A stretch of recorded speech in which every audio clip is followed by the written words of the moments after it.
You are looking at a pinpoint of light some 41 kilometers away from the International Space Station. That is the Soyuz MS-26 spacecraft with NASA astronaut Don Pettit and Roscosmos cosmonauts Alexei Ovchinin and Ivan Wagner on board. Countdown clocks ticking backward to the deorbit firing of the Soyuz engine, a braking maneuver 26.5 minutes from now to begin the final leg of their journey home and the end to a 220-day mission aboard the International Outpost. Good evening from Mission Control in Houston and the International Space Station Flight Control Room as we are in the final broadcast of the evening, the homecoming for these three crew members who spent 220 days on the station, ending a mission of 3,520 orbits of the Earth that has spanned 93.3 million statute miles. Landing on the steppe of Kazakhstan for Pettit, Ovchinin, and Wagner is scheduled at 8:20 and 44 seconds p.m. Central Time, which is 6:20 and 44 seconds a.m. Kazakhstan time on Sunday morning, April 20th, Easter Sunday, Don Pettit's 70th birthday.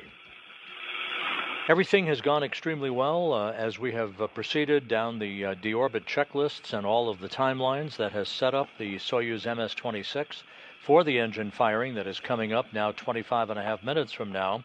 That will be a 4-minute, 41-second braking maneuver to slow the Soyuz down by 128 meters per second, allowing it to drop out of orbit for its 54-minute ride back to the steppe of Kazakhstan, where the trio on board the Soyuz descent module will be greeted by the Rosaviatsa search and recovery forces, including the NASA embedded team that is going to be en route to the landing site a short time from now in a variety of Russian Mi-8 helicopters.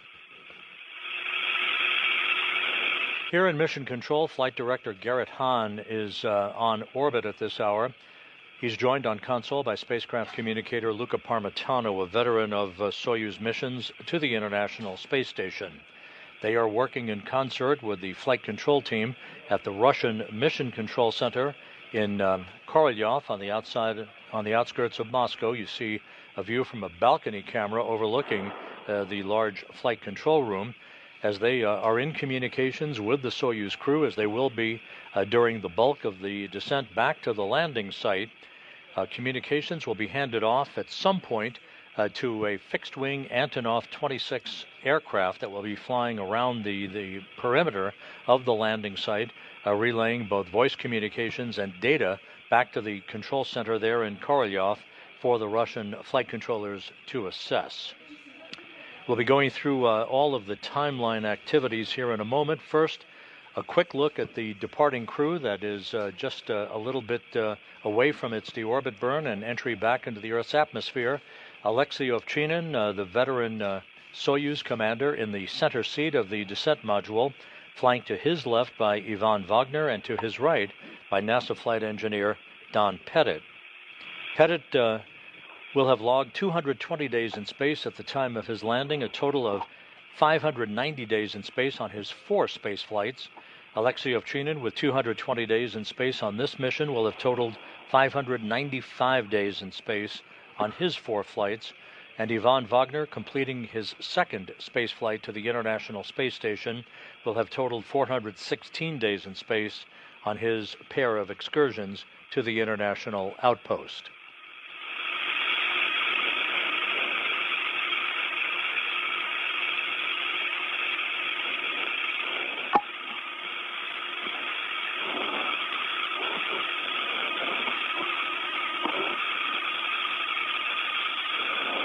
Several hours ago, just before 2 p.m. Central Time, the 3 departing crew members, Ovchinin, Pettit, and Wagner, clad in their blue undergarments, said farewell to the counterparts who are remaining aboard the International Space Station before they closed the hatch, first on the Rosviet module side of the docking interface, and then the Soyuz hatch on the other side of the docking interface to begin a series of leak checks and systems checks that was the precursor to the donning of their Sokol launch and entry suits that they're clad in the descent module of the Soyuz. You see on the right side of your screen Japan Aerospace Exploration Agency astronaut Takuya Onishi, who took over command of the International Space Station on Friday from Alexei Ovchinin. Onishi will remain commander of the station until his return to Earth with the Crew 10 crew later this year.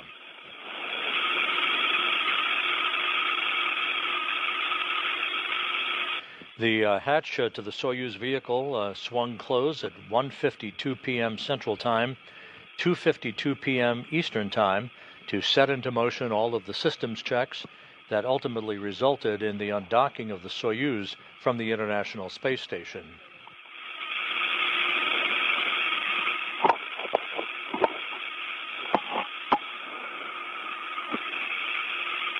With all of those systems checks having been completed, the hooks to the Soyuz that held it in place to the Rassvet module opened, and at 4:57 and 37 seconds p.m. Central Time, 5:57 and 37 seconds p.m. Eastern Time, the Soyuz pushed away from the Rassvet module, with physical separation occurring as the station and Soyuz flew 260 miles over southern Mongolia.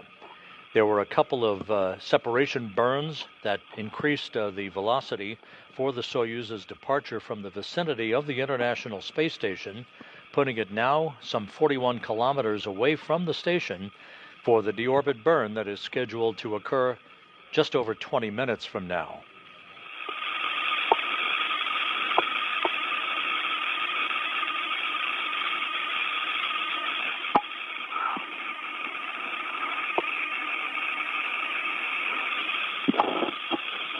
Again, looking at a replay of the departure of the Soyuz vehicle from the International Space Station, you see in the field of view the Soyuz MS-27 spacecraft that arrived on April 8th with NASA astronaut Johnny Kim and Roscosmos cosmonauts Sergei Ryzhikov and Alexei Zubritsky parking in the parking place right next door to the Soyuz that has just departed, the MS-26.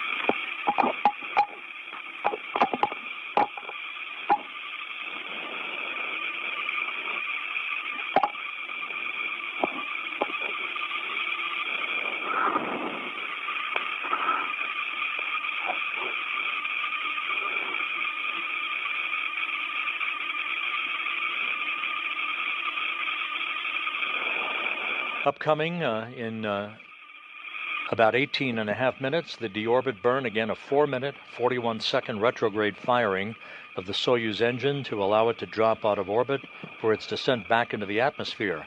23 minutes after the deorbit burn, there will be the pyrotechnic separation of the three sections of the Soyuz vehicle, the crew remaining, of course, in the center section, the descent module, with its heat shield repelling the heat that will build up to some 2,500 degrees Fahrenheit around the spacecraft.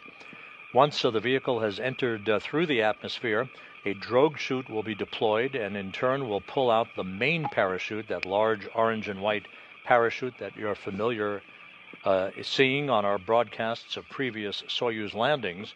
That drag chute will slow the descent rate of the Soyuz down considerably, and then just a moment before touchdown, soft landing engines will fire to soften the impact on the ground, and the Soyuz crew will be home.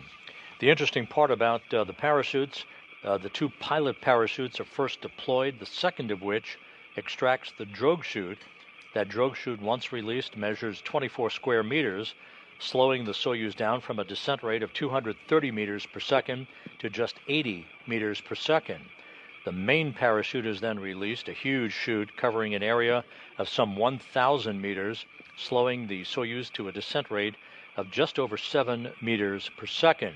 Its harnesses first allow the Soyuz to descend at an angle, a canted angle, of some 30 degrees to expel heat, then shifts the Soyuz to a straight vertical descent. Once again, that pinpoint of light you're seeing is the Soyuz MS-26. We are inside 17 minutes until the deorbit burn. Just to give you some time hacks coming up on events to come, the deorbit burn again scheduled at 7:27 and 7 seconds p.m.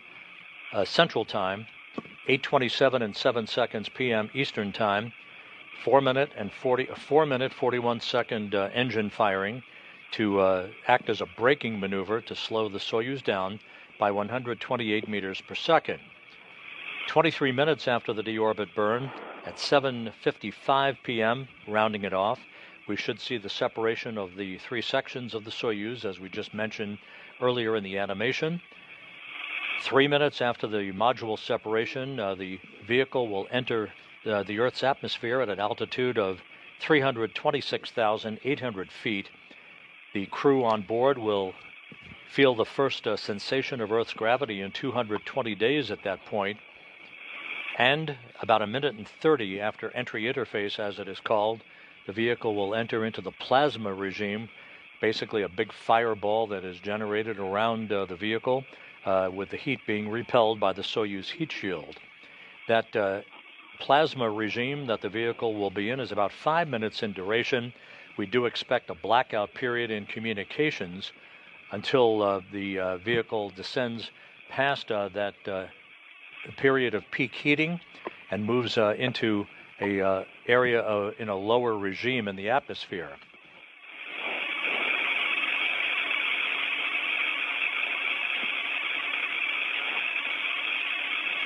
Once the vehicle exits the plasma regime, we should see maximum G loads building up on the crew, some 4 to 5 Gs, at an altitude of 21 miles above the Earth. The command to begin the opening of the chutes that we just described should occur at 8:06 and 28 seconds p.m. Central Time, 9:06 and 28 seconds p.m. Eastern Time. The landing itself is scheduled at 8:20 and 44 seconds p.m. Central, 9:20 and 44 seconds p.m. Eastern Time. That will be 6:20 and 44 seconds a.m. at the landing site in Kazakhstan, some 91 miles to the southeast of the town of Zhezkazgan. The current coordinates predicted by the ballistics folks at the Russian Mission Control Center call for the landing to occur at 47 degrees 19 minutes north latitude, 69 degrees and 34 minutes east longitude. The landing to occur 56 minutes after sunrise at the landing site. The weather at the landing site is good, some 44 degrees Fahrenheit in temperature, just a few clouds overhead, some partly cloudy skies throughout the course of the overnight hours at the landing site. Hopefully we will have good visibility as the Soyuz descends under its main parachute.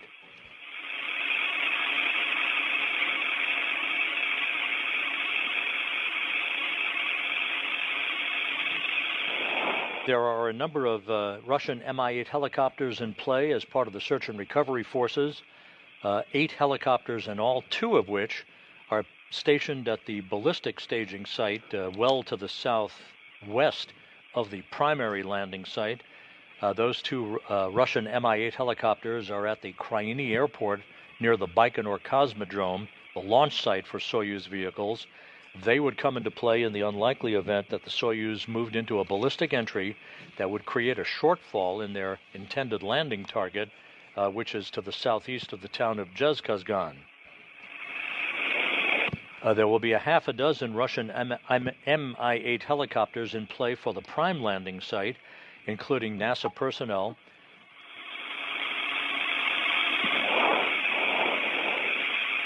Those personnel took off from Karaganda earlier tonight.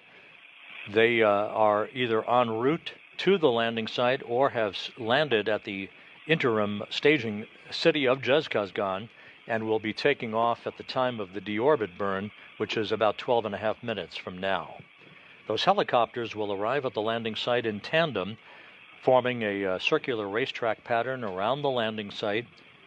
Communications between Soyuz and a fixed-wing aircraft, the Antonov 26, will be in play to relay data and voice to the Russian Mission Control Flight Control Team in Korolyov outside of Moscow.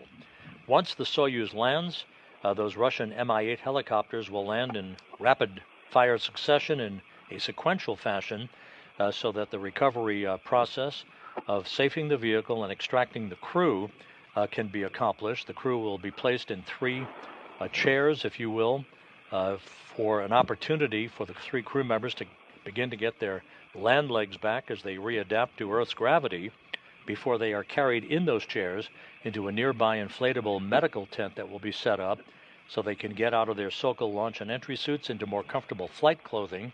They then will be brought to three separate helicopters to be flown back to the staging city of Karaganda, where a NASA plane is waiting for Don Pettit to return him to the Johnson Space Center.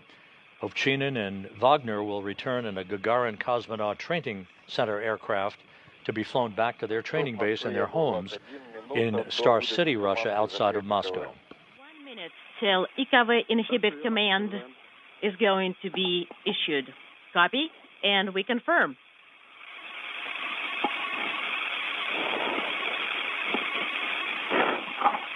Once the deorbit burn begins, you will hear Alexei Ovchinin, the Soyuz commander, who is in the center seat of the Soyuz, flanked to his left by Wagner, to his right by Pettit. Ovchinin will be calling out the delta velocity, or the change in velocity, all the way up to 128 meters per second, and the reduction in chamber pressure in the Soyuz engine as it expends fuel for the braking maneuver of 4 minutes and 41 seconds in duration to slow the Soyuz down and allow it to drop out of orbit.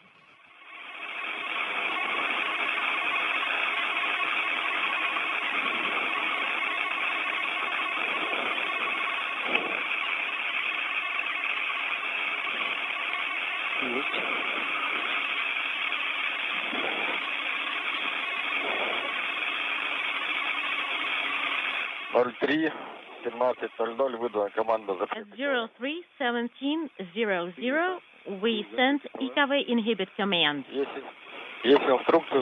And we have confirmation that IKV has been exhibited and E2 is no longer illuminated. Correction, K Kilo 2 is no longer illuminated. And then the next reference point is TSKD, or SKD TIG -8. We're now inside 9.5 minutes until the initiation of the deorbit burn that begins the trip home for the Soyuz.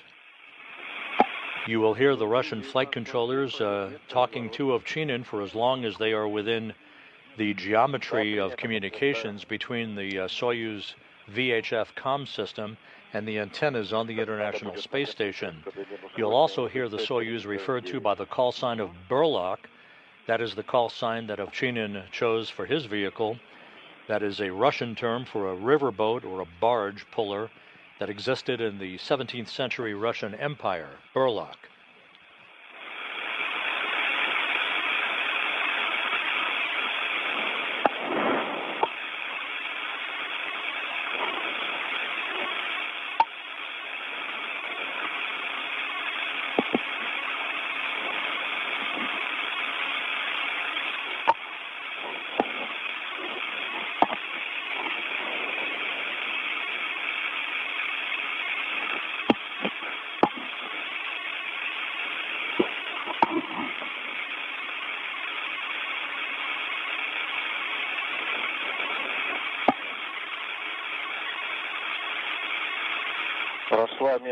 All right. SKD TIG -8 is here. The 3S9 needs to be issued, and we started the maneuver. S9, we don't need it. It's off already.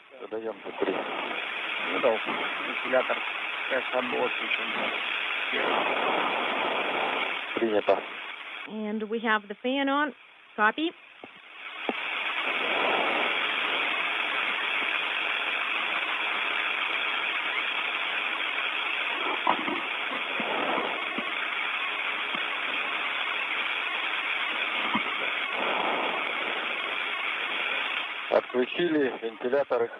All right, his fans are off, and we're standing by for T minus 1 minute.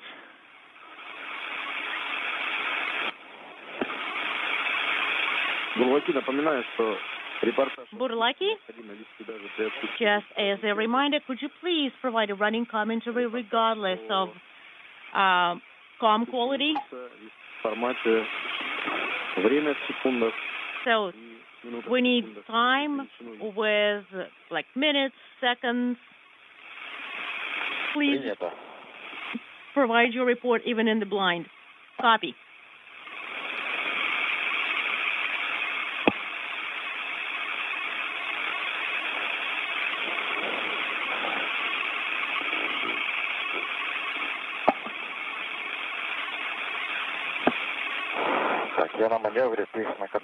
All right, I'm on the maneuver display. Monitoring. Copy.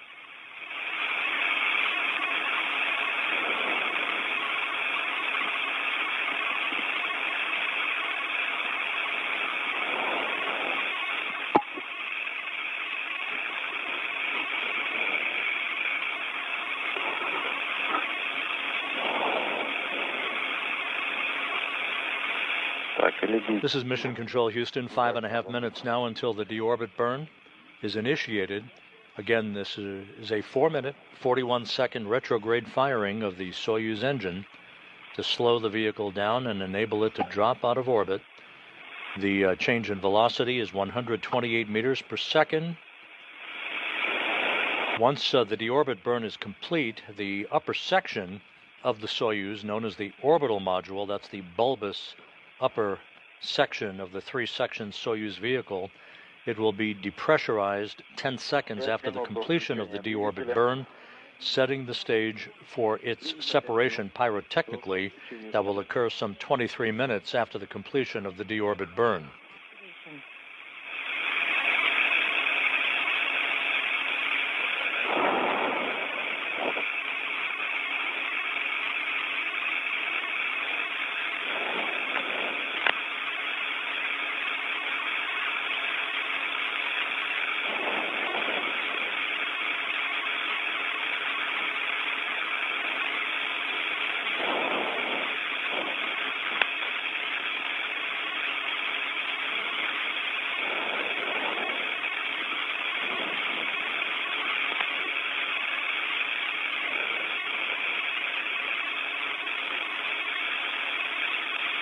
4 minutes now until the start of the deorbit burn. Everything in good shape. Once the deorbit burn is complete, we'll have a few more details about the entry profile for the Soyuz MS-26. The Russian Mi-8 helicopters will be taking off from the interim staging point in Zhezkazgan right around the time of the deorbit burn. That will time them to arrive in sequence, in sync, with the arrival of the Soyuz under its large main chute. The Russian Mi-8 helicopters will form a welcoming party, if you will, in a racetrack pattern, or flying around the landing site, awaiting the arrival of the Soyuz, and once it touches down, so will the Russian helicopters in quick sequential fashion to begin the process of arriving at the spacecraft to safe the vehicle and extract the crew.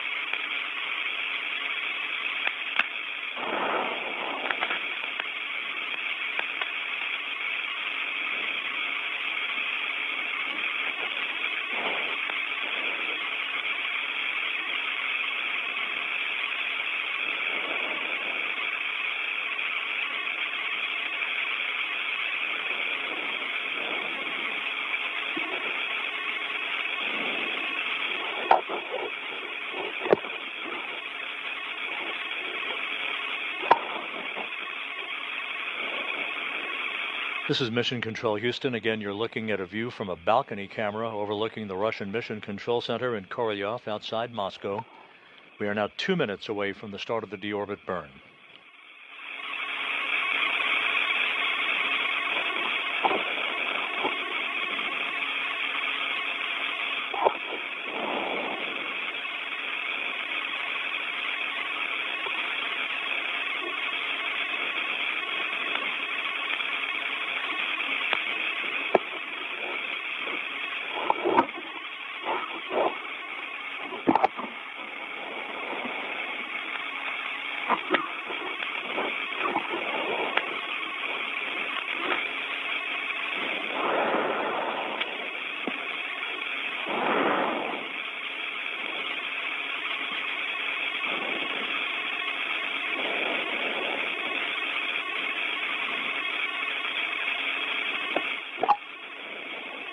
Now approaching 1 minute until the start of the deorbit burn. Again, Pettit, Ovchinin, and Wagner wrapping up 220 days in space and a journey of 93.3 million statute miles. All right, we have views, we have stabilization. Copy.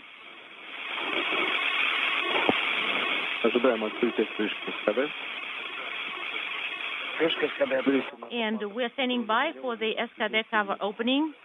It's opened. The engine cover now confirmed to be open. Activation. 24 seconds until the start of the burn.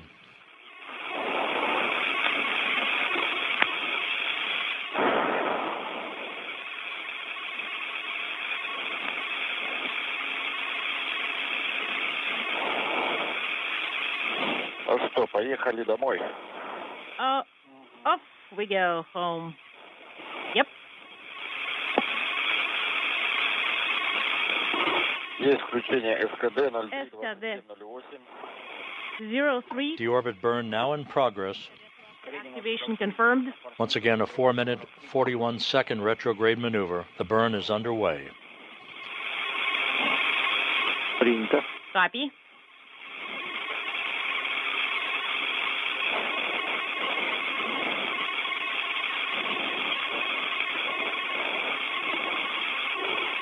За 30 секунд отработали 13,2 13.2 meters per second. 0.44 is the delta V within 13 seconds, and delta V parameters are nominal.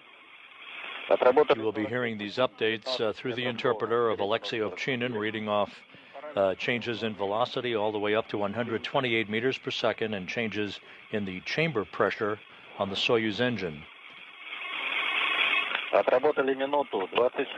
1 minute, 26.6 meters per second. 0.44 is the delta V. Schedule parameters are nominal. Copy. 1 minute, 15 seconds. 33 meters. 0.44 is the delta V. Copy.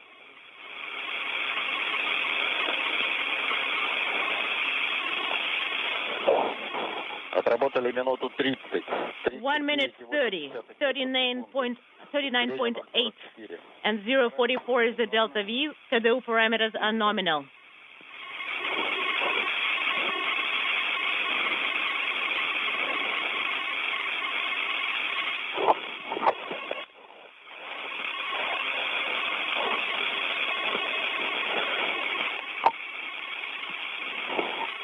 Two minutes into the burn, everything looking good.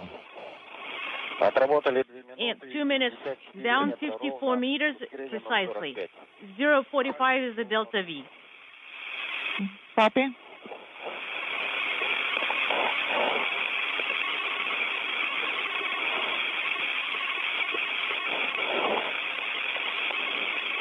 Halfway through the burn, everything looking very good.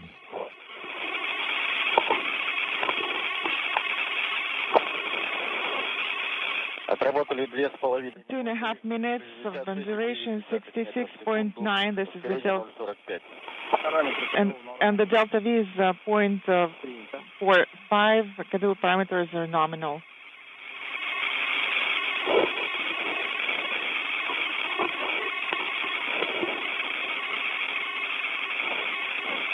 Coming up on 3 minutes into the burn, all parameters looking very good. Time tag past 3 minutes, 79.6 meters, 0.45. This is the delta V acceleration, and KO parameters are nominal. Copy.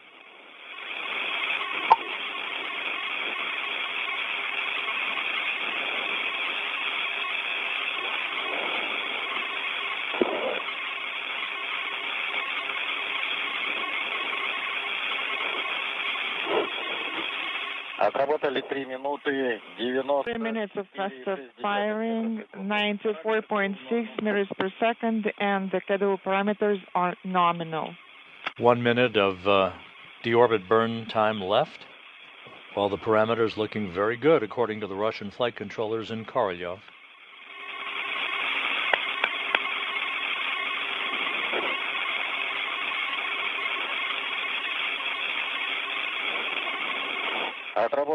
Firing time 4 minutes. 108,9 метров в секунду. 108.9 meters per second, and KO parameters are nominal. Copy.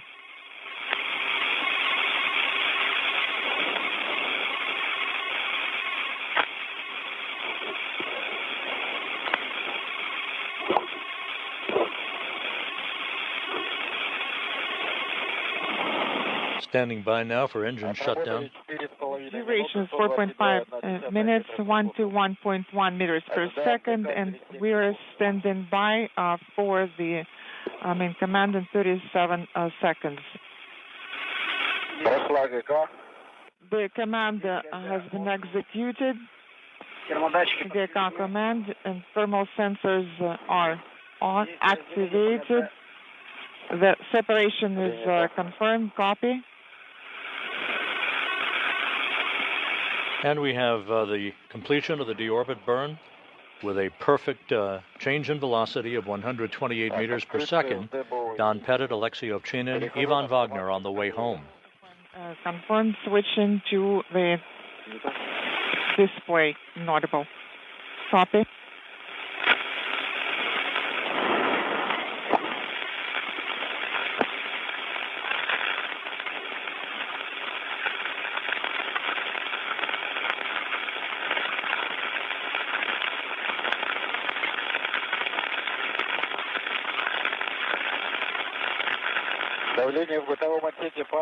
And the orbital module pressure is dropping. Copy.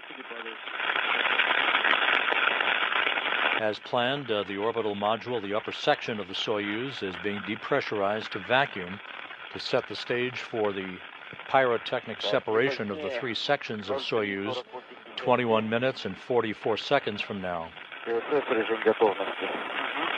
KSS rescue aids ready mode.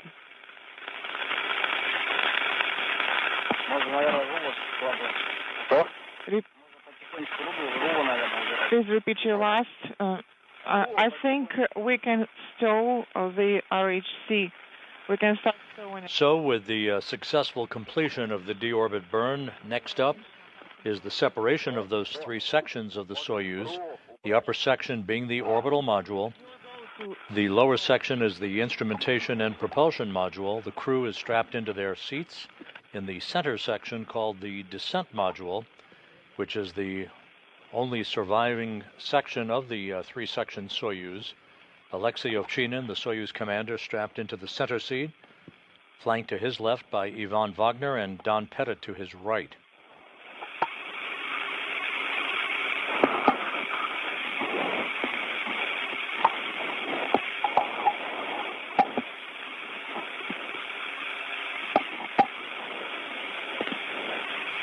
The search and recovery forces, including the NASA team of support personnel, will be arriving in the vicinity of the landing site a short time from now.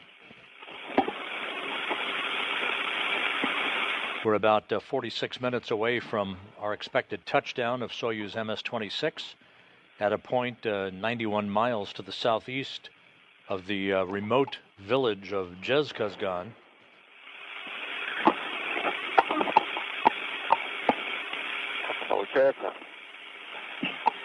Once the landing has occurred, the search and recovery teams will move toward the vehicle, will ensure that no toxic gases are emanating from the spacecraft before they begin the process of opening up the hatch and extracting the crew one by one. The particular order of extraction and the time it takes to extract the crew may be somewhat dependent on whether the vehicle lands upright or on its side. We've seen it both ways. Once the crew is out of the vehicle, they'll be placed in chairs brought alongside of the spacecraft itself to enable the 3 crew members to have a few minutes to get their land legs back before they're carried in those chairs to a nearby inflatable medical tent that will be set up by the recovery team. It is there that they'll get out of their SOCA launch and entry suits, move into more comfortable flight clothing, and then be brought to 3 waiting helicopters to be flown some 2 hours and 15 minutes from the landing site to the staging city of Karaganda, where Pettit will board a NASA plane to fly back to Houston, and Ovchinin and Wagner will board a Gagarin Cosmonaut Training Center aircraft to fly back to their homes at the training base in Star City outside of Moscow. That's it.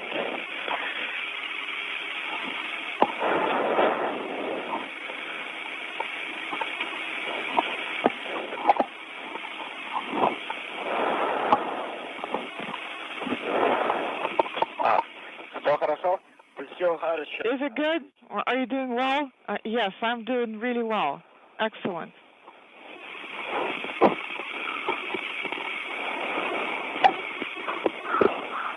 And just a reminder, although communications are still solid between Soyuz and the flight control room there in Korolyov that you see on your screen, those communications could deteriorate and will be lost at some point once the Soyuz enters into the Earth's atmosphere, into the area of peak heating for about 5 minutes in duration. Before that, we do expect communications to become choppy or be lost altogether as the Soyuz passes further and further away from antennas on the International Space Station, relaying VHF communications between the MS-26 spacecraft and the flight control team there in Korolyov.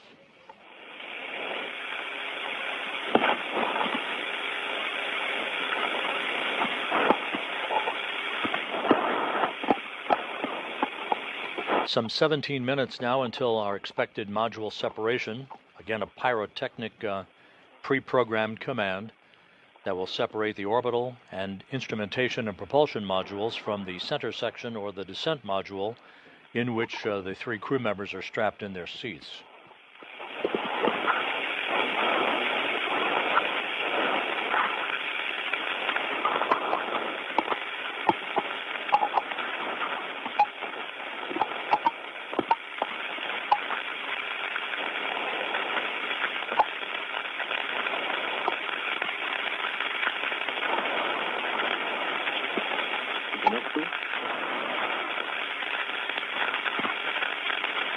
Lucky Moscow.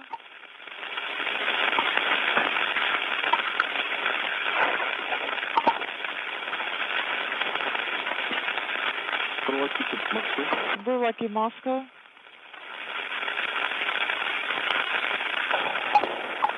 Have reached. Excellent.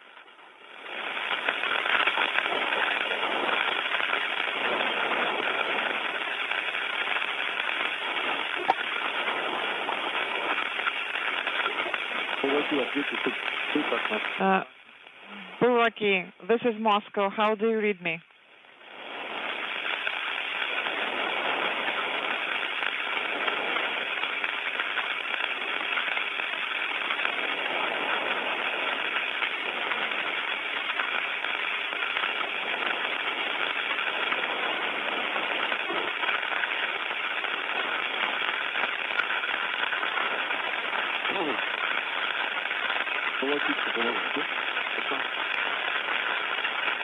The Soyuz is about 100 kilometers away from the International Space Station, as we are about at the fringe of guaranteed voice communications between the spacecraft and the station.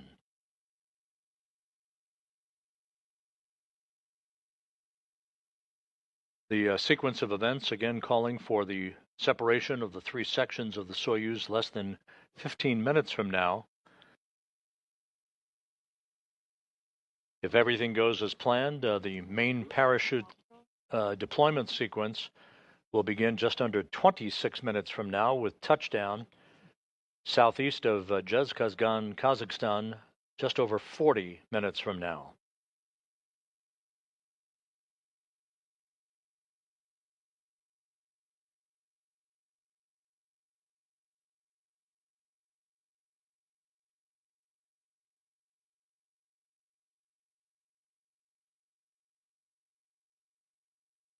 This blackout period is typical and is to be expected. The next guaranteed communications of any solid sort will be after the Soyuz leaves the regime of peak heating, or the exit from plasma, as it is called, when communications are then relayed between the Soyuz and the Antonov fixed-wing aircraft that serves as a flying relay station, if you will, around the landing site to relay data and voice back to the Russian flight control team there in Korolyov. There could be bits and pieces of choppy communications between now and then, so we'll be standing by for further updates as we approach the 13-minute mark until the module separation command is given for the pyrotechnic separation of the three sections of the Soyuz MS-26. Burlaki, Moscow, how do you read me?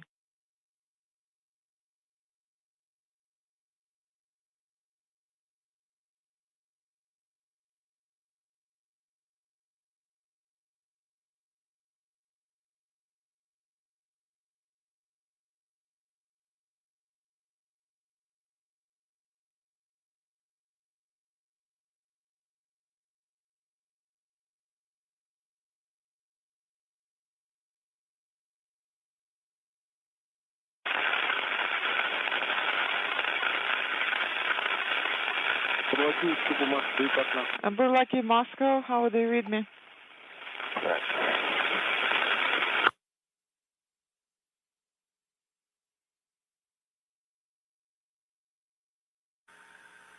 Бурлаки, как принимаете землю?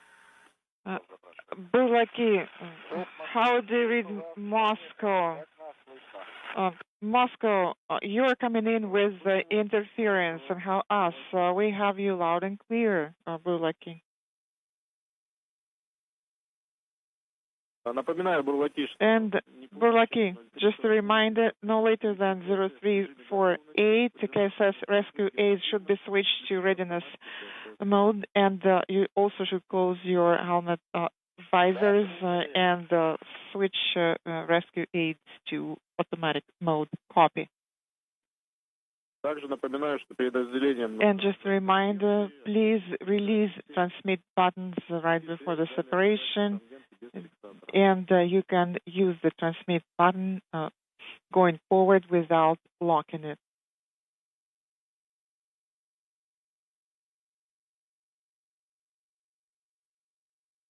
How copy, Burlaki? So again, as we just mentioned, brief bursts of communications between the Russian flight control team and Alexei Ovchinin under the call sign of Burlock, as is his call sign for his Soyuz vehicle, the MS-26, as it barrels toward the landing site southeast of Zhezkazgan. The module separation command expected about 10.5 minutes from now.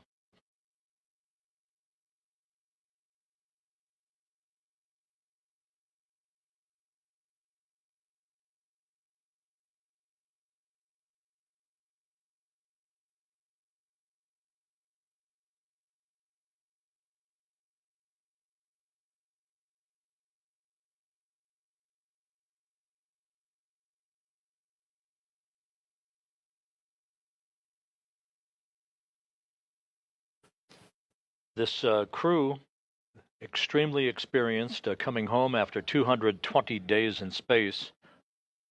Don Pettit will have logged 590 days in space on his 4 space flights. Alexei Ovchinin, 595 days on his 4 flights, and Ivan Wagner, 416 days in space on his 2 missions to the International Space Station. The 7 crew members, now comprising Expedition 73, are into a sleep period.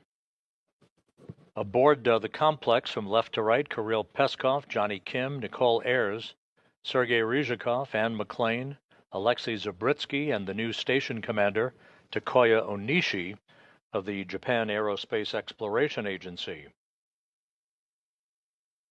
McLean and Ayers, earlier in the day on Saturday, were busy in the Quest airlock of the International Space Station, continuing preparations for a spacewalk that they have planned on May 1st. We will be providing a briefing to preview that spacewalk this coming Thursday at 2 p.m. Eastern Time.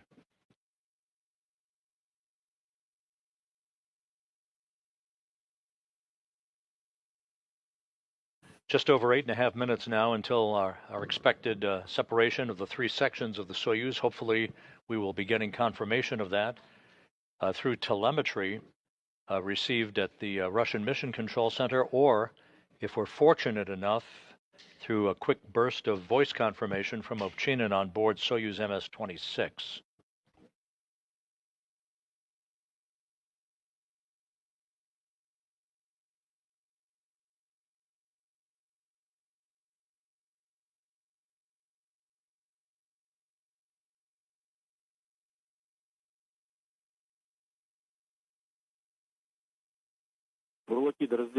Burlaki, 8 minutes remaining to separation.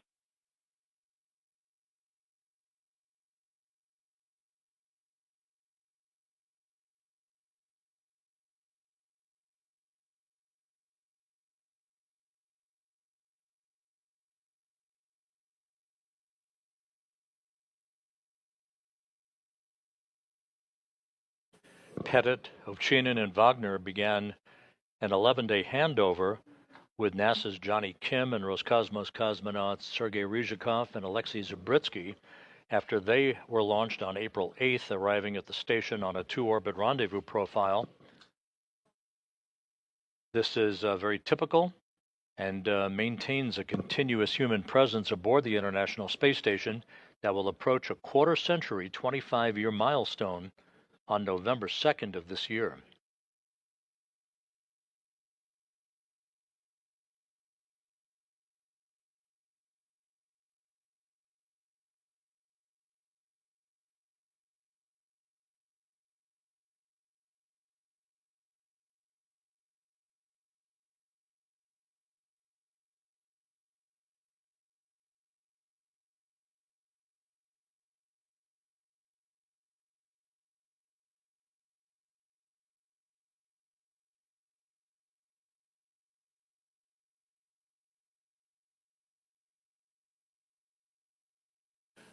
The predicted landing time is 8:20 and 44 seconds p.m.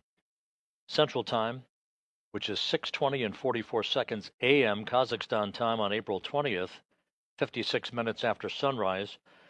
Partly cloudy skies at the landing site, temperatures around 44 degrees Fahrenheit. To greet Pettit, Ovchinin, and Wagner.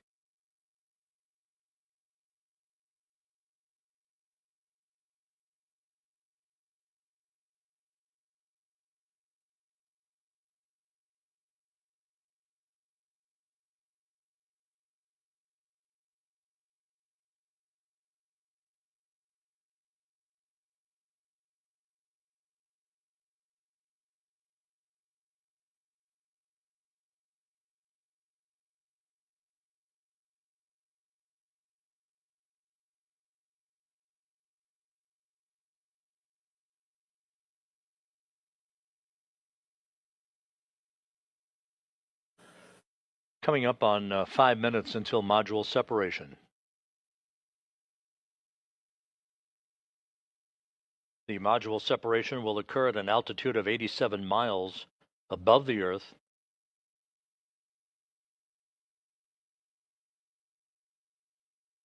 3 minutes after module separation, we should move into the upper reaches of the Earth's atmosphere at 326,800 feet, where G-forces will begin building up on the 3 crew members who have been devoid of gravity for the past 220 days.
Coming up on 2 minutes until module separation, the updated landing coordinates predicted by the ballistics folks at the Russian Mission Control Center for the Soyuz MS-26 calls for landing to occur at a latitude of 47 degrees 19 minutes north, 69 degrees 33 minutes east longitude.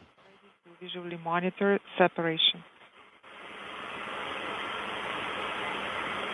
The Russian Mi-8 helicopters and the Antonov fixed-wing aircraft are just about in position in a racetrack pattern around the landing site as they await the sight of the Soyuz MS-26 under its chutes. Module separation now a minute and a half away.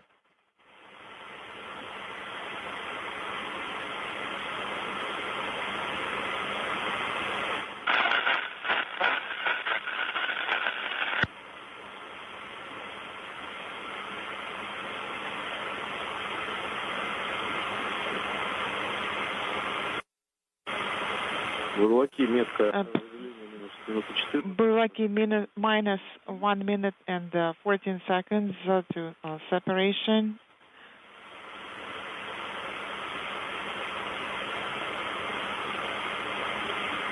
Be ready to turn on BIOS power.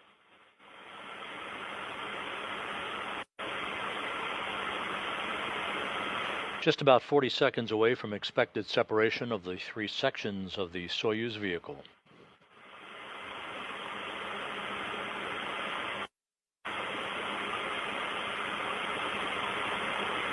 Burlaki, minus 30 seconds to separation. Please prepare for separation.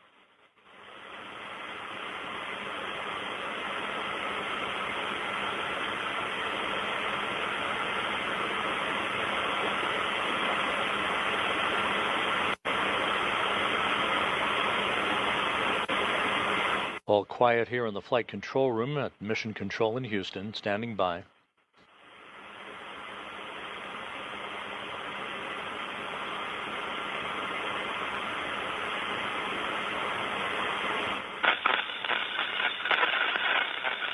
And the data that has been received in the Russian Mission Control Center confirms a good module separation.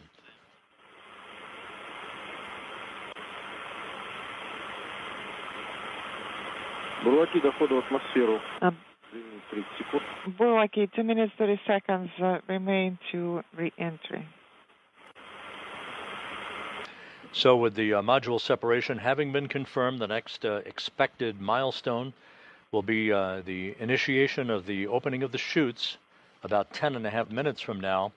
The parachute deployment sequence is triggered by a barometric pressure sensor at an altitude of 41,000 feet. At this point, the main parachute cover is jettisoned by pyros and springs. That pulls out 2 extraction chutes, which in turn pulls out the drogue chute. That in turn pulls out the main chute. This whole process takes about 20 seconds to occur. Then, at an altitude of 21,000 feet, a barometric pressure sensor starts a timer that triggers most of the remaining events in the landing sequence. At an altitude of just 18,000 feet, the commands are issued to jettison the heat shield, inhibit the entry thrusters, and to open valves to vent all the hydrogen peroxide fuel for the entry thrusters and the oxygen in the life support system tank.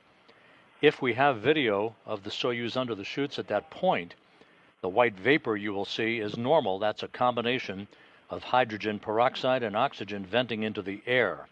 The purpose of this is to safe the vehicle for landing. The recovery teams do not want hazardous gases to remain in those tanks when the soft landing thrusters work and the vehicle impacts the ground. This way, the ground support team can approach the vehicle immediately and know that they have a safe vehicle that they are continuing the recovery process for.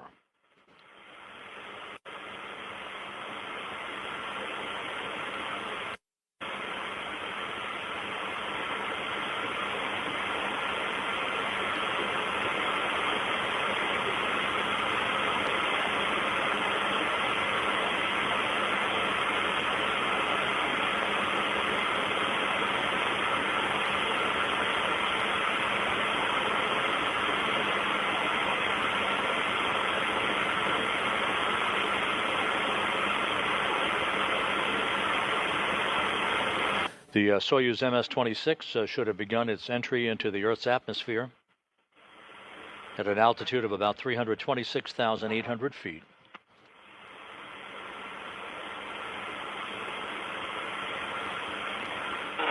In about 2 minutes, peak heating will begin around the vehicle at an altitude of some 50 miles above the Earth. Temperatures around the Soyuz expected to build to some 2,500 degrees Fahrenheit.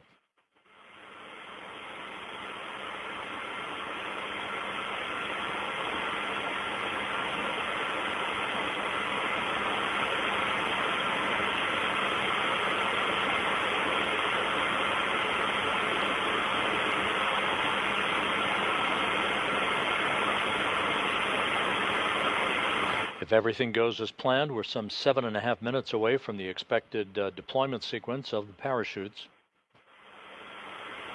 Touchdown less than 22 minutes from now.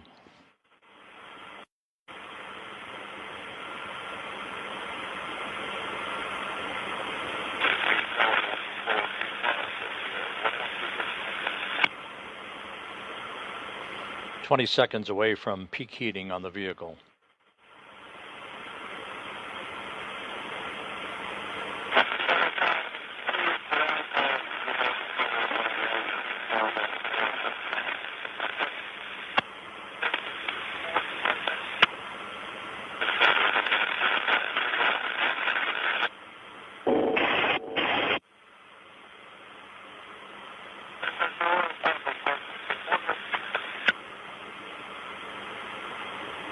The crew is unintelligible.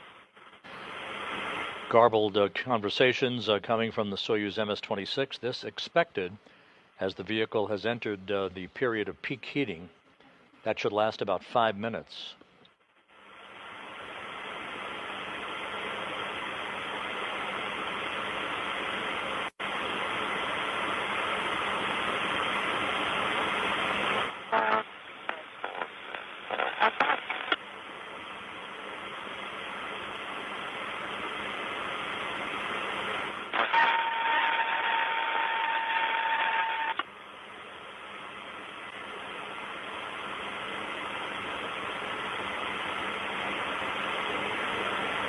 Inside 6 minutes until the expected deployment of the Soyuz chutes, 20 minutes until touchdown.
Three and a half minutes until the expected time of chute opening. Everything continues to go by the timeline, by the book, for the Soyuz MS-26. 18 minutes until touchdown.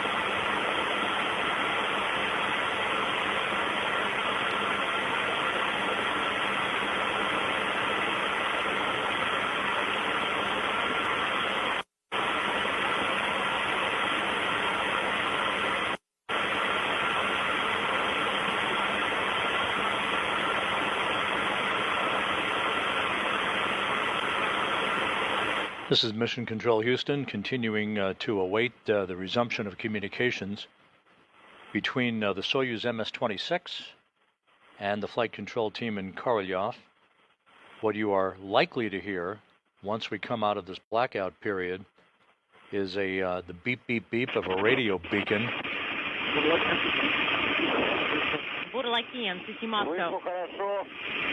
How do you copy? Loud and clear. Max G is 4.26. It's dropping. And atmospheric miss was 6 seconds. And T reentry 03, 59.27. And the integral is plus 16. Everything is fine on board, and the crew is feeling good. Right on the money. Alexei Ovchinin reporting that they have emerged from the peak heating period. We are standing by for the deployment of parachutes about a minute and a half from now. And as I just mentioned, you're hearing that radio beacon that is sending out location data to the Antonov fixed-wing aircraft that is flying around the vicinity of the landing site southeast of the town of Jezkazgan. All right, the index at the lower bottom integer is plus 16, discrete number minus 0102. Copy.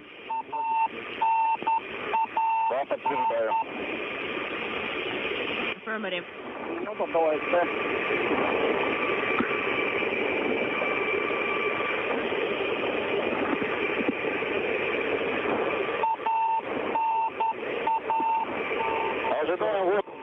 I am standing by at 040617. I am standing by for OSP priming.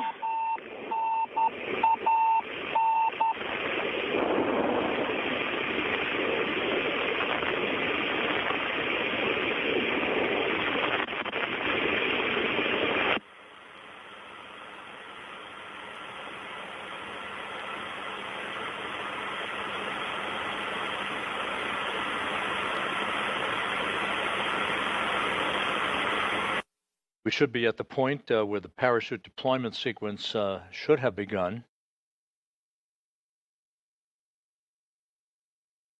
Some 14 minutes away from our expected touchdown time.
This is Mission Control Houston, once again awaiting confirmation of the deployment of the chutes as we approach 12.5 minutes until touchdown.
This is Mission Control Houston. The reports from the search and recovery forces in the Mi-8 helicopters circling the landing site say that they have a visual of the Soyuz under its chutes. This shot of Russian Mi-8 helicopters circling the landing site as we await the descent and a view of the Soyuz under those chutes, but we do have confirmation that the Soyuz main chute has been deployed, so everything continues to proceed in a nominal fashion as we are about 10 minutes and 50 seconds away from touchdown.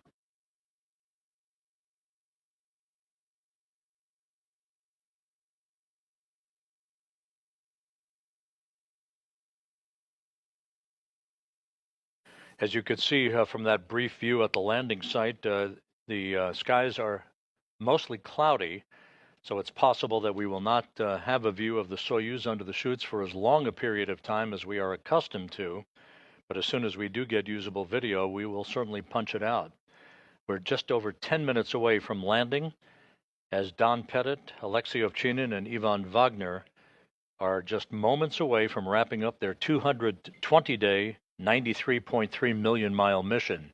Once again, this view courtesy of Roscosmos, showing Russian Mi-8 helicopters circling the vicinity of the landing site. That view is intermittent at this point until we have a solid view of the Soyuz under its chutes.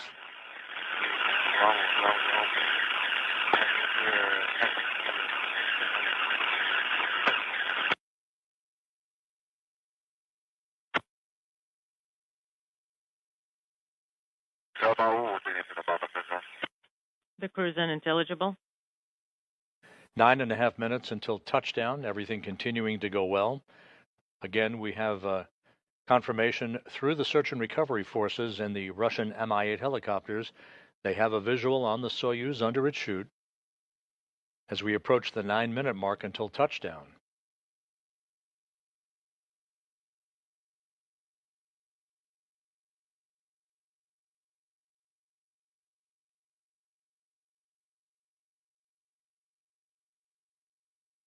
And now we have more video from the landing site. As you can see, the skies are somewhat overcast. This is 91 miles to the southeast of the remote town of Zhezkazgan.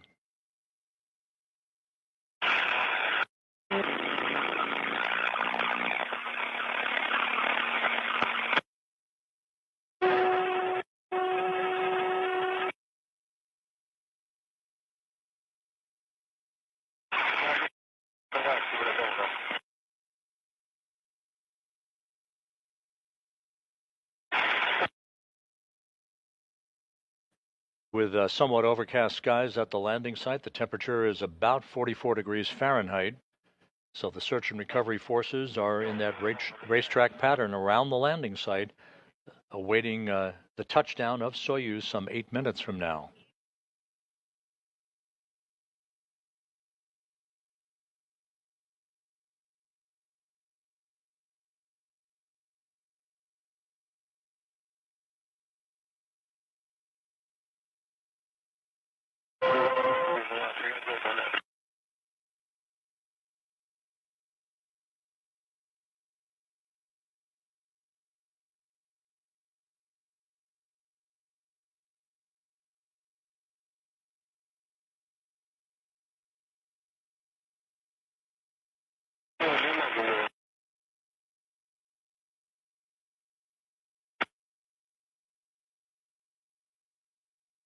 This is Mission Control Houston. Once again, all of the landing sequence events for the Soyuz MS-26 and its 3 crew members have unfolded in trip hammer fashion, everything going very well. The module separation occurred on time, as did chute deployment. The chutes confirmed to have been deployed by the search and recovery forces. As you're looking at landing site video under overcast skies, one of the reasons we haven't seen the Soyuz up to this point under its chutes, as we are accustomed to seeing. Touchdown just over 6.5 minutes from now.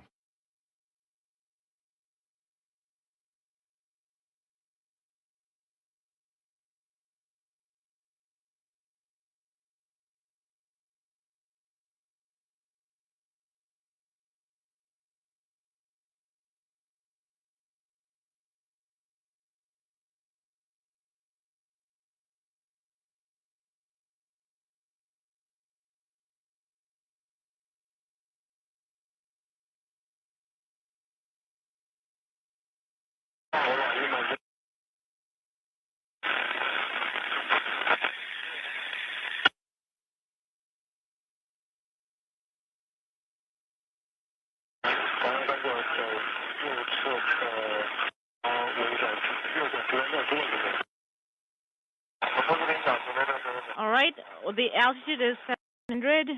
The helicopters are en route, and everything's nominal.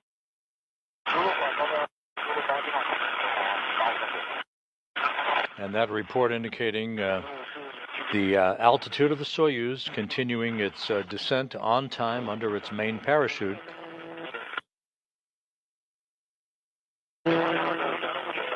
Some 3,700 meters off the ground, 5 minutes until touchdown.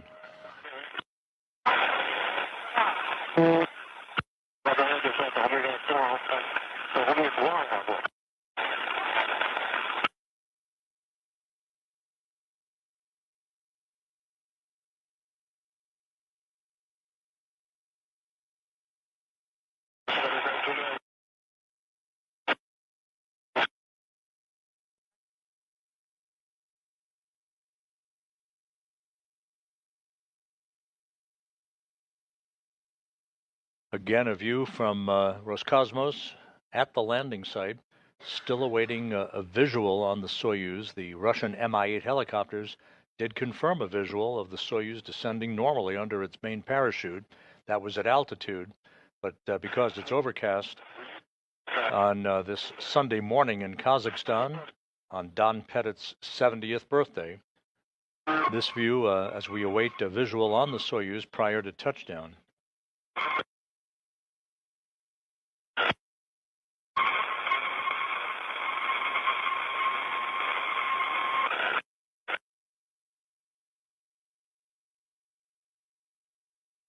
Four minutes until touchdown.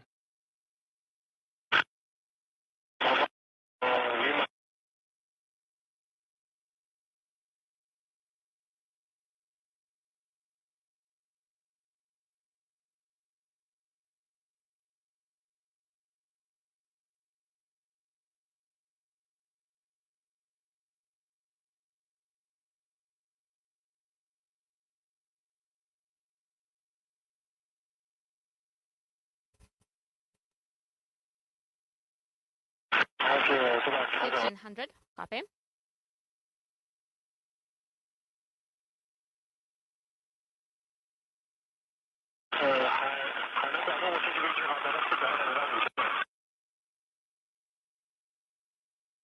Once again, this is a live view about 1 hour after sunrise at the landing site in Kazakhstan on a Sunday morning. We'll let him know. Sure will. You can see Russian Mi-8 helicopters in the vicinity of the landing zone.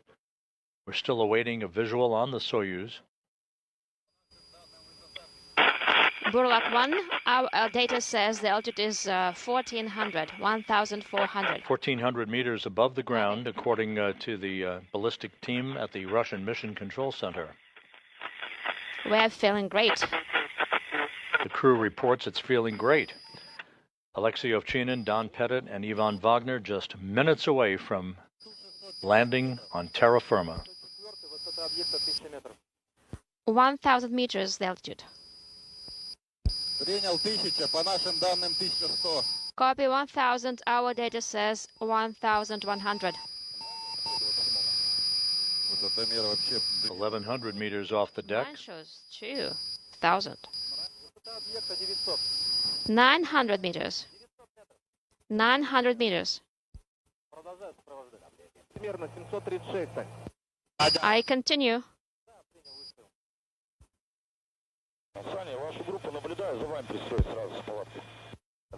I can see you. I follow you. Copy.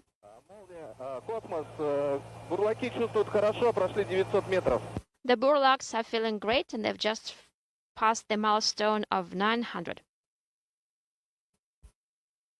About a minute and a half until touchdown. The Soyuz descending through 900 meters. 600. Copy.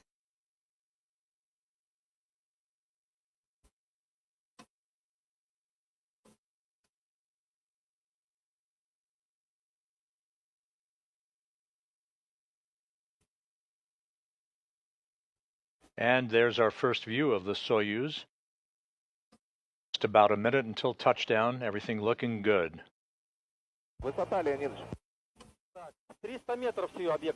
300 meters right now. 300 meters. There's a Russian Mi-8 helicopter. Well. That will be one of the first helos to land after the Soyuz touches down.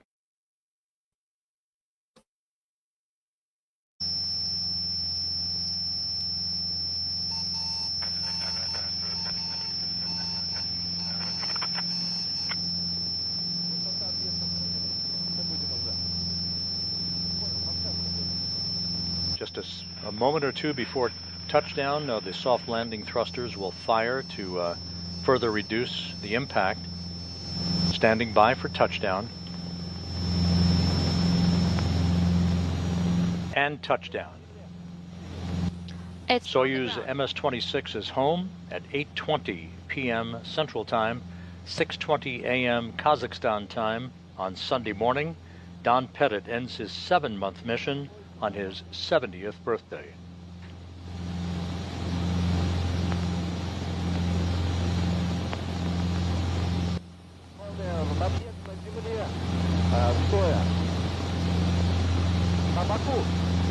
It's on the ground, on the side.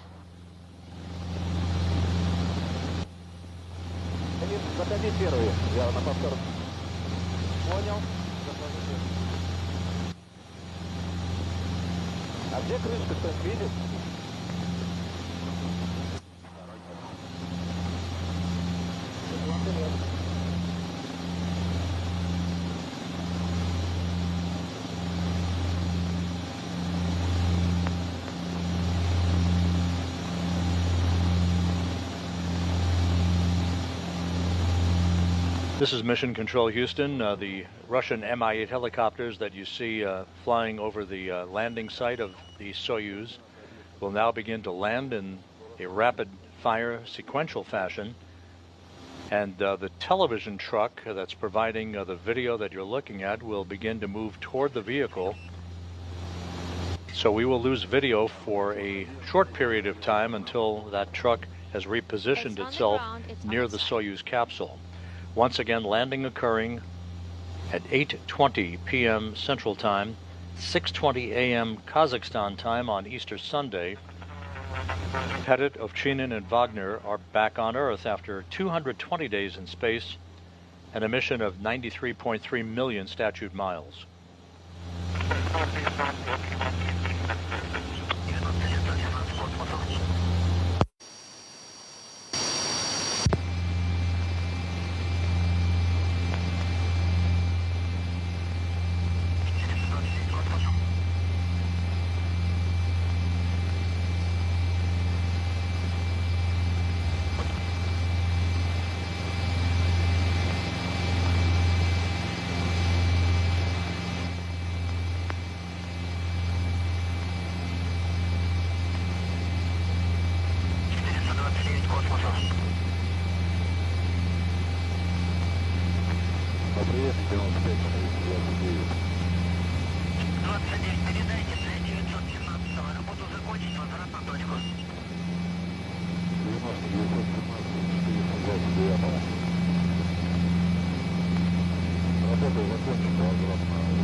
As you can see, the Russian Mi-8 helicopters are beginning to land, as is the plan.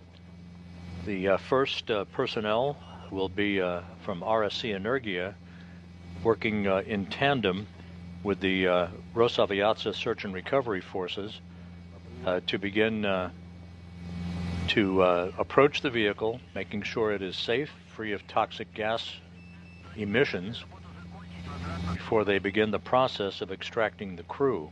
We'll also find out here shortly whether the vehicle landed upright or was pulled on its side. Go back to your original position.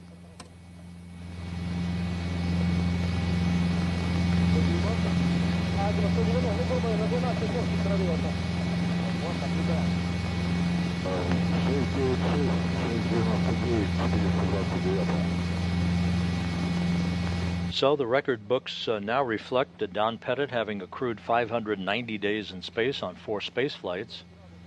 Alexei Ovchinin 595 days in space, and Ivan Wagner 416 days.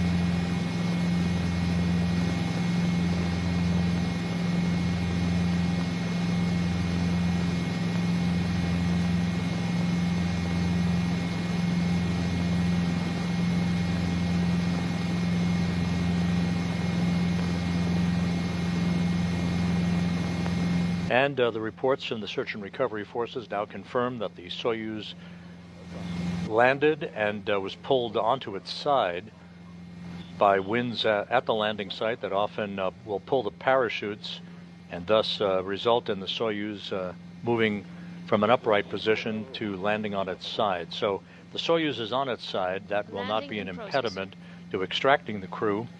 It's just a different technique that will be used out of a different hatch to remove the 3 crew members. Космос 04764, 25 минута, взлет на чистоту. Надо заправку.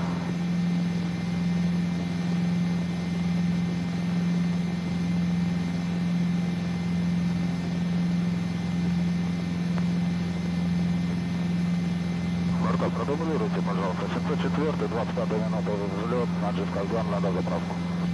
704, космос принял. Принял.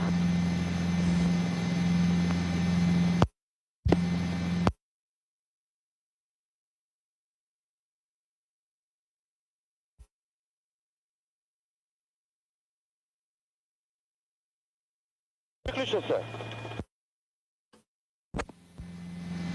Первый выключил.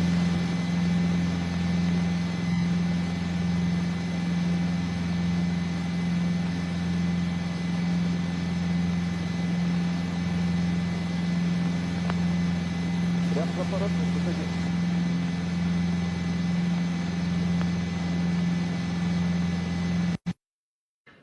This is Mission Control Houston. Once again, you're looking at the front screen at the Russian Mission Control Center in Korolyov outside Moscow, and the graphic on their center screen with the words, Есть посадка, they've landed, as they did at 8:20 p.m. Central Time, 9:20 p.m. Eastern Time, 6:20 a.m. Kazakhstan time on Sunday morning on Don Pettit's 70th birthday.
This is Mission Control Houston. As we mentioned a moment or two ago, the video from the landing site deconfigured for the moment while the television truck belonging to the search and recovery forces moves toward the capsule. The Soyuz MS-26 landing and being pulled over onto its side. That was confirmed by the Rosaviatsa recovery team. Landing occurring at 8:20 p.m. Central Time, 9:20 p.m. Eastern, 6:20 a.m. Kazakhstan time. All of the deorbit events went as planned from the time of undocking that occurred at 4:57 p.m. Central Time, through the deorbit burn, through all of the entry activities, the module separation, in which the three sections of the Soyuz separated from each other pyrotechnically, the descent through the atmosphere, the parachute deployment sequence, that all went by the book, resulting in a touchdown just about 56 minutes after sunrise on Sunday morning at the landing site in Kazakhstan, some 91 miles to the southeast of Zhezkazgan. The Russian Mi-8 helicopters have descended. They're all on the ground now, as they will begin to make their way toward the spacecraft to ensure that it is safe before other personnel approach the vehicle to begin the extraction of the crew.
The process now, once the crew is extracted from the spacecraft, will include them being placed in 3 chairs alongside the capsule.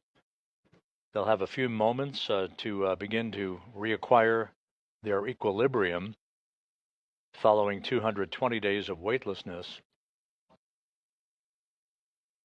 Once they are hauled in those chairs into the nearby inflatable medical tent, they'll be helped out of their Sokol launch and entry suits into more comfortable flight clothing, and then brought to 3 separate helicopters to be flown back to Karaganda, Kazakhstan. That's the staging city.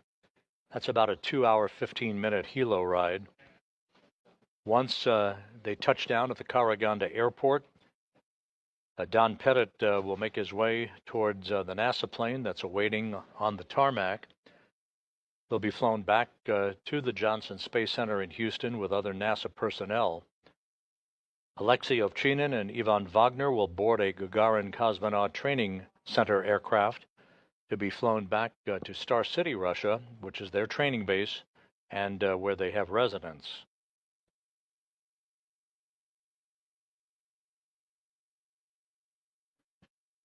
While the Soyuz MS-26 mission has come to a conclusion, work on board the International Space Station is continuing at a very rapid pace. Early Monday morning is the scheduled launch of the SpaceX CRS-32 cargo mission, the Dragon, that will launch atop a Falcon 9 rocket carrying some 7,000 pounds of supplies to the International Space Station. NASA Plus coverage is scheduled to begin at 3:55 a.m. Eastern Time on Monday morning in the wee hours, for a launch at 4:15 a.m. Eastern Time. That will set off about a 28-hour rendezvous sequence, culminating with a docking to the International Space Station's Harmony module Zenith port, the space-facing port, at 7:20 a.m. Central, 8:20 a.m. Eastern Time on Tuesday morning.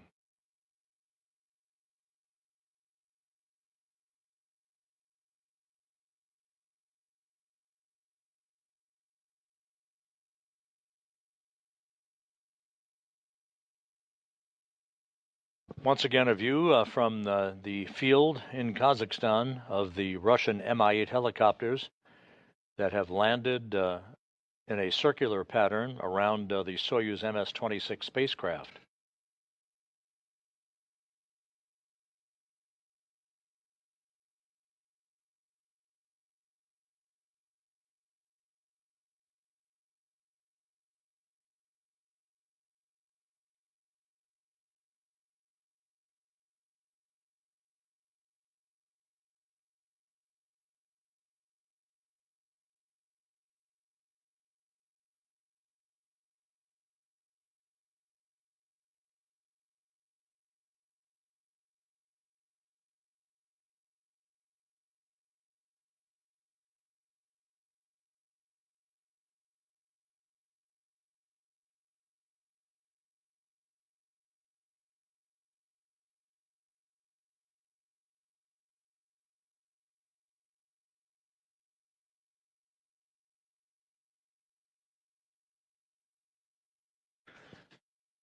Following the arrival of the SpaceX CRS-32 cargo mission to the International Space Station, this coming Thursday, April 24th at 2 p.m. Eastern Time, we will hold a spacewalk preview briefing at the Johnson Space Center, looking towards a spacewalk, US EVA as it's called, 93, that is targeted for May 1st by NASA astronauts Anne McClain and Nicole Ayers to build up a mounting bracket upon which the next series of ISS rollout solar arrays will be delivered on a future flight.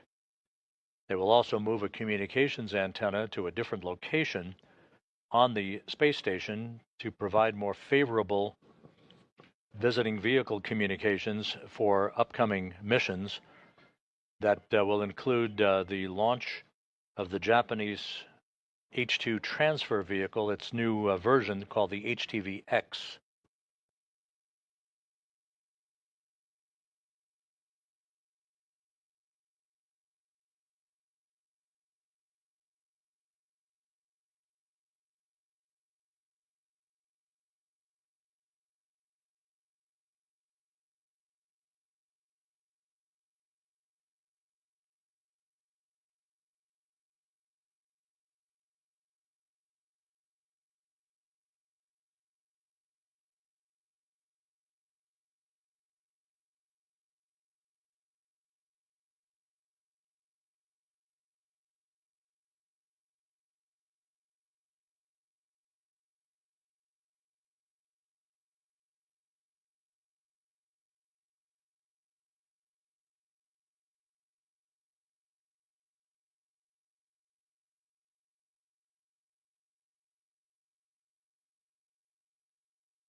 This is Mission Control Houston. Again, this live view from the landing site, about 91 miles to the southeast of Zhezkazgan, Kazakhstan.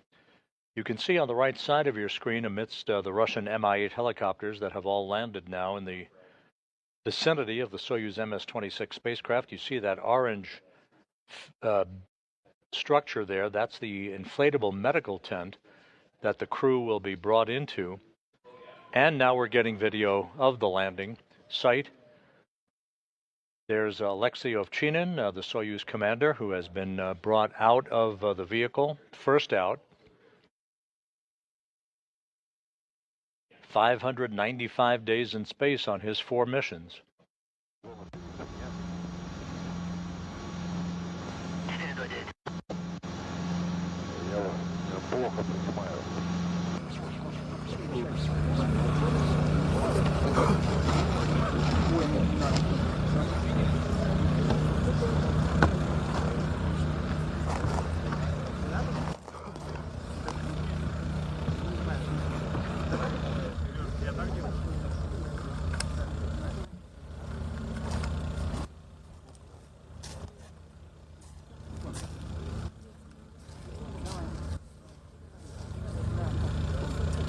Once again, a look at Alexei Ovchinin, the veteran cosmonaut, Soyuz commander.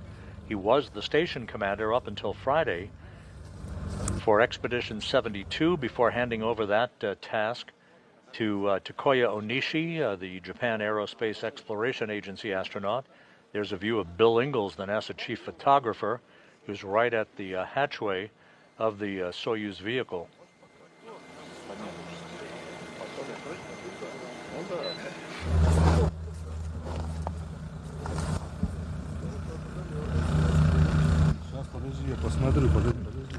Stand by and let me take a look.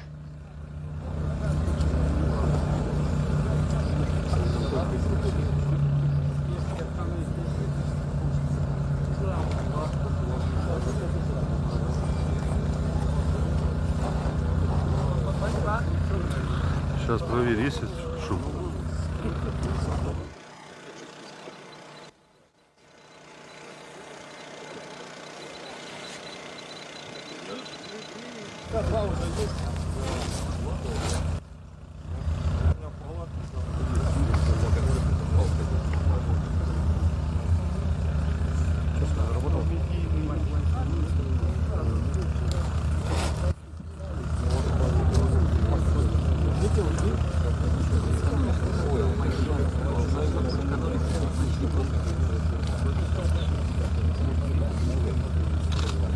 As the search and recovery teams work to extract the other 2 crew members, a good view of Alexei Ovchinin, the Soyuz commander.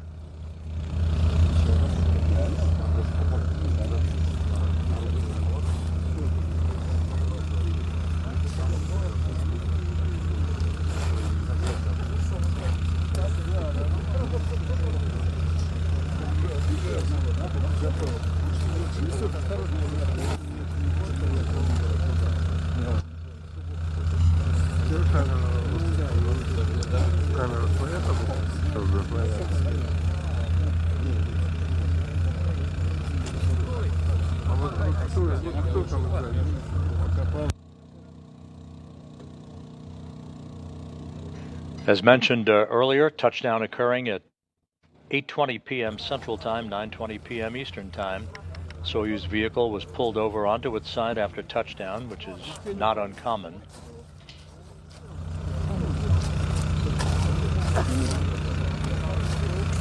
Чуть-чуть ближе удар. Slightly closer, please. Наверное, золотое.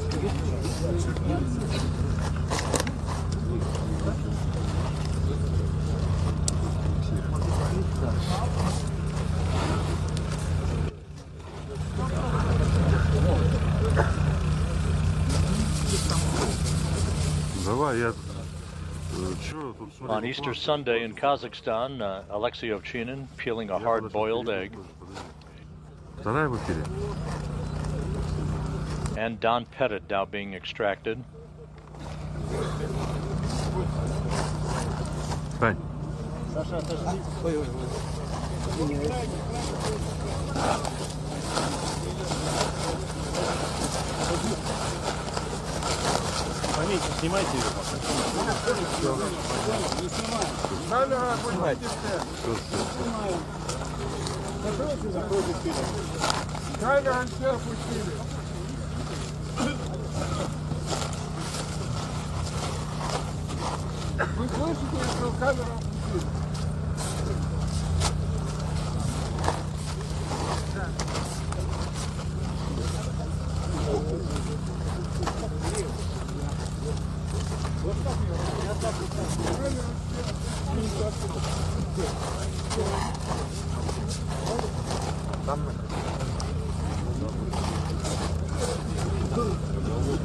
Under overcast skies, the temperatures at the landing site in the high 40s Fahrenheit.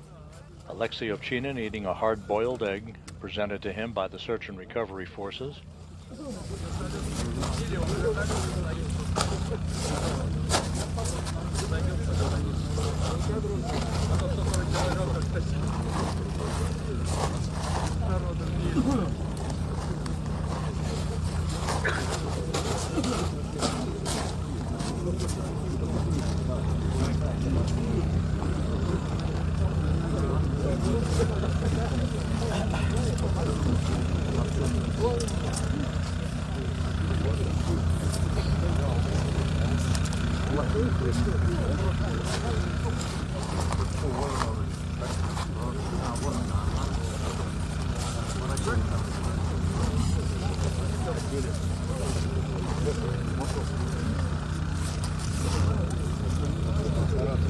This is Mission Control Houston. Once again, Ovchinin and Don Pettit of NASA are out of the Soyuz vehicle. Ivan Wagner is the last that is in the process of being extracted.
Continuing to receive live television from the Soyuz landing site, Alexei Ovchinin and Don Pettit out of the Soyuz vehicle.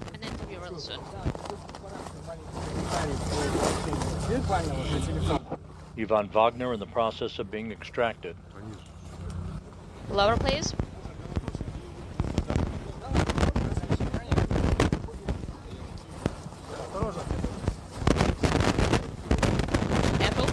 And Ivan Wagner now out, being placed in his chair. All three crew members out of the Soyuz.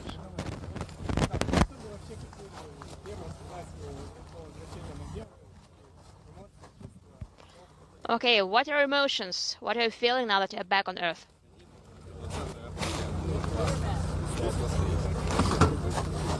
It's Easter, the 20th of April, inaudible.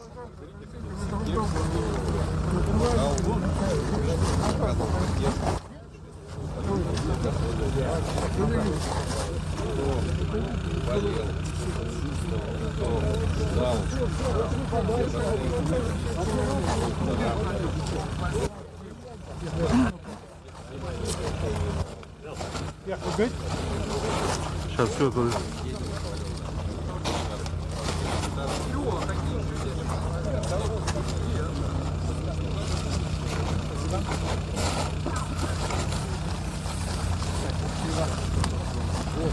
Давай.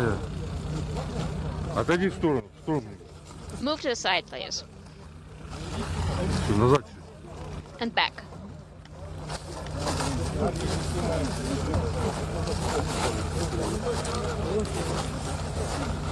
Ivan Wagner, having wrapped up his second mission in space, 416 days in all. Степаныч, немножко в сторону уйдите. To the side. Ушел.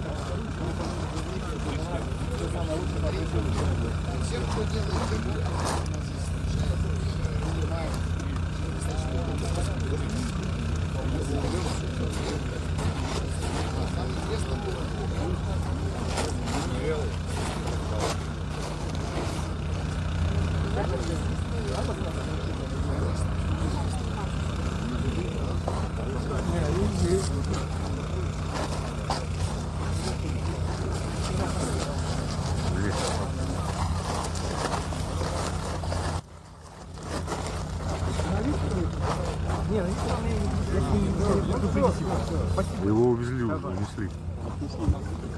Его уже унесли, да. He's out of here.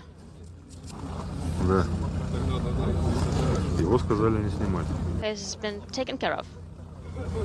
Когда-то не доехали. Еще. А сегодня не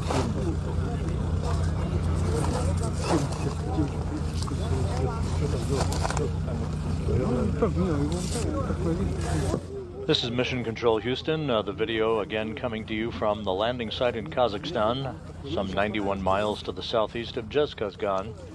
A bullseye landing for the Soyuz MS-26 on Easter Sunday, Don Pettit's 70th birthday, bringing to an end Pettit, Ovchinin, and Wagner's 220-day mission aboard the International Space Station. All of the entry and landing events occurred on time and on schedule, with touchdown occurring at 8:20 p.m. Central Time, 6:20 a.m. Kazakhstan time on Sunday morning, about 56 minutes after sunrise.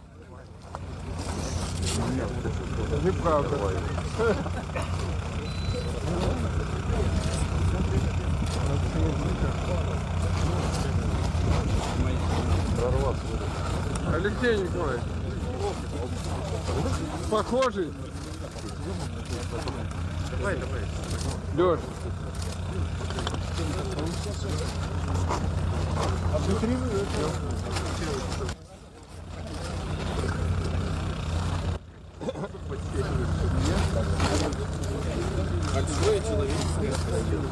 Thank you so very much. The crew displaying nesting or matrushka dolls.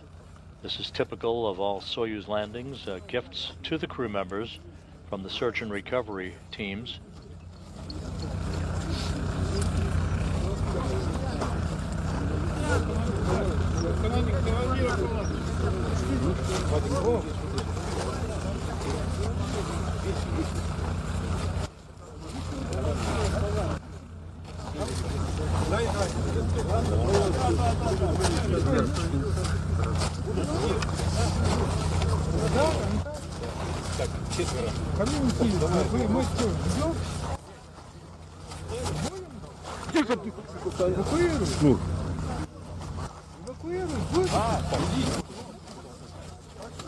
And first to be carried toward the medical tent is the Soyuz commander, Alexei Ovchinin.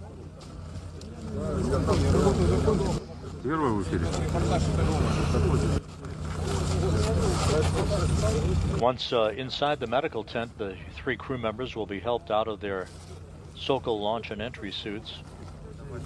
They'll move into more comfortable flight clothing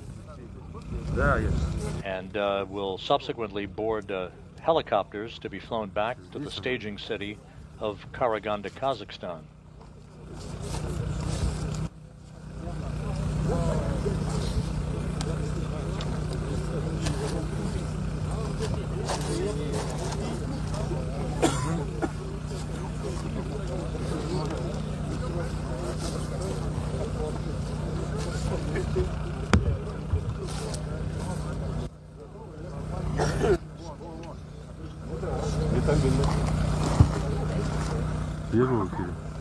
One is live. Ivan Wagner taking a few sips of hot tea.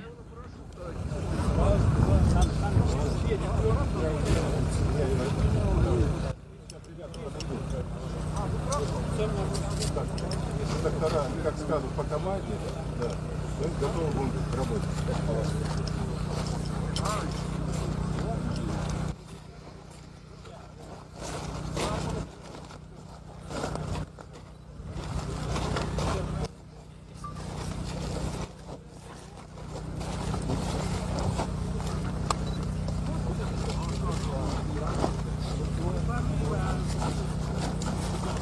Вова. Ты сейчас будешь сопровождать его?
Ivan Wagner now being lifted and will be moved toward the medical tent to join Ovchinin.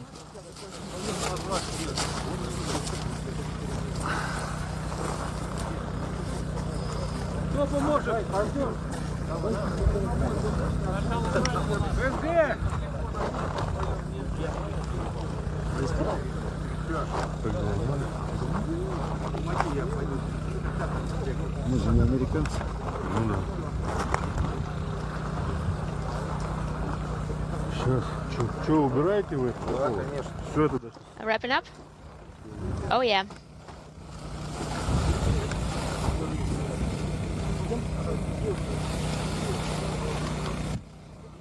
Ivan Wagner being brought into the inflatable medical tent. Don Pettit was brought into the medical tent a short time ago, joining Alexei Ovchinin. So all three crew members now have moved into the inflatable medical tent to get out of the Sokol launch and entry suits and move into flight clothing prior to being flown by helicopter back to the staging city of Karaganda, Kazakhstan.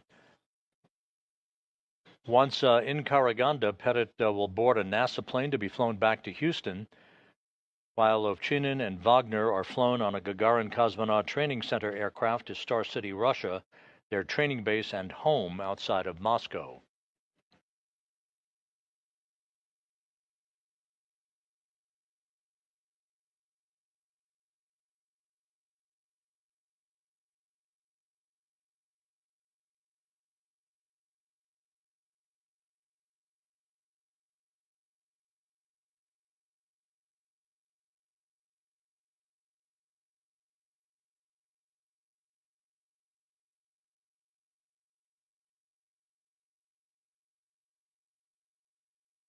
This is Mission Control Houston, a view here inside the International Space Station Flight Control Room at the Johnson Space Center at Mission Control.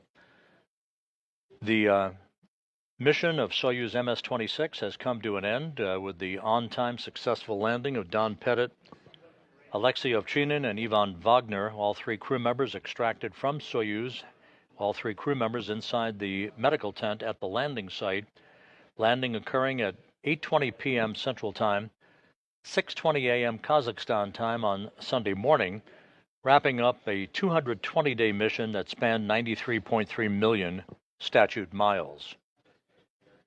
With the three crew members out of Soyuz and in the medical tent, they'll be flown back by helicopter a short time from now to the staging city of Karaganda, Kazakhstan, where they will split up. Don Pettit moving into a NASA plane to be flown back to Houston, while Ovchinin and Wagner are flown back to their training base in the Gagarin Cosmonaut Training Center aircraft to Star City, Russia. So that will wrap up our coverage for today. All of the events from hatch closure to undocking to the deorbit burn, all of the entry events having concluded successfully, bringing home Pettit, Ovchinin, and Wagner, and bringing to an end their 220-day mission in space and aboard the International Space Station. So with that, we will now look forward to the next activity on the station, that being the launch in the wee hours Monday morning of the SpaceX CRS-32 cargo craft atop a Falcon 9 rocket, scheduled for launch at 4:15 a.m. Eastern Time on Monday morning. NASA Plus coverage to begin at 3:55 a.m. Eastern Time. That will begin about a 28-hour rendezvous toward the station, with docking scheduled on Tuesday, April 22nd, with our rendezvous and docking coverage to begin at 6:45 a.m. Eastern Time, culminating with a docking to the Harmony module of the International Space Station at 8:20 a.m. Eastern Time. So with that, we'll conclude our coverage for the day. Thank you for joining us throughout the course of the day. Soyuz MS-26 and its 3 crew members safely back on Earth. This is Mission Control Houston.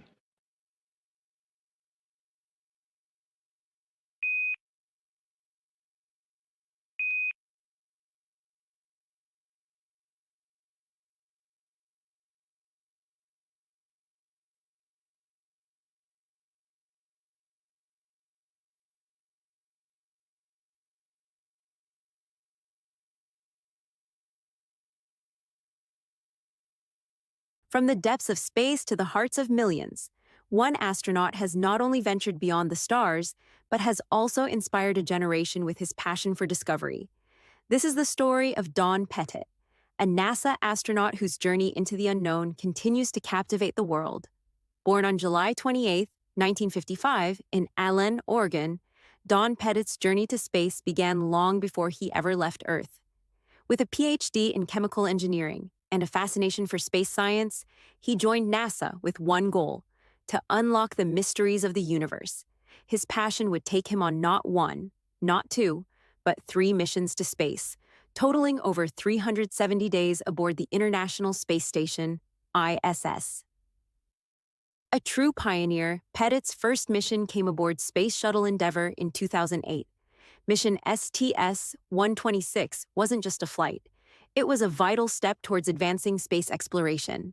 Don's work on this mission laid the foundation for future missions and expanded humanity's reach in space. In 2011, Don embarked on his second mission, Expedition 3031, aboard the ISS. For nearly 6 months, he lived and worked in the cold vacuum of space, performing scientific experiments and helping prepare for humanity's next great leap, Mars. But it wasn't just the work that made this mission extraordinary. It was the way Don communicated it with the world. Don Pettit became the face of space education with his Science Off the Sphere videos, where he used the weightlessness of space to demonstrate science in ways no classroom ever could. From floating water droplets to explaining gravity, Don's creativity broke down complex scientific concepts into fun, accessible lessons for millions of viewers around the world. He didn't just teach, he connected. He sparked curiosity.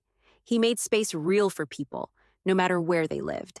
In 2023, Don Pettit's journey through space reached a remarkable milestone with his return aboard Soyuz MS-26. A true symbol of human resilience, the safe return marked the culmination of yet another successful mission, one that tested both human and technological limits. But this wasn't just about coming home. It was about the lessons learned, the health and safety of astronauts, and the advancements needed for missions far beyond Earth. As NASA sets its sights on the Moon, Mars, and the stars beyond, Don's work is far from finished. His dedication to space science and human health will play a crucial role in ensuring that astronauts can thrive in deep space for years to come. Don Pettit is not just an astronaut. He's a pioneer, an educator, a storyteller, and a bridge between the vastness of space and the curiosity of humanity. Through his work, he reminds us all that the spirit of exploration is boundless, and the future of space is bright. Don Pettit's journey reminds us that space is not just about what we discover. It's about how we inspire others to dream, to question, and to reach for the stars. As NASA continues its mission to push the boundaries of human exploration, we can be sure that the lessons of Don Pettit's legacy will continue to guide the way forward, exploring beyond the Earth, together.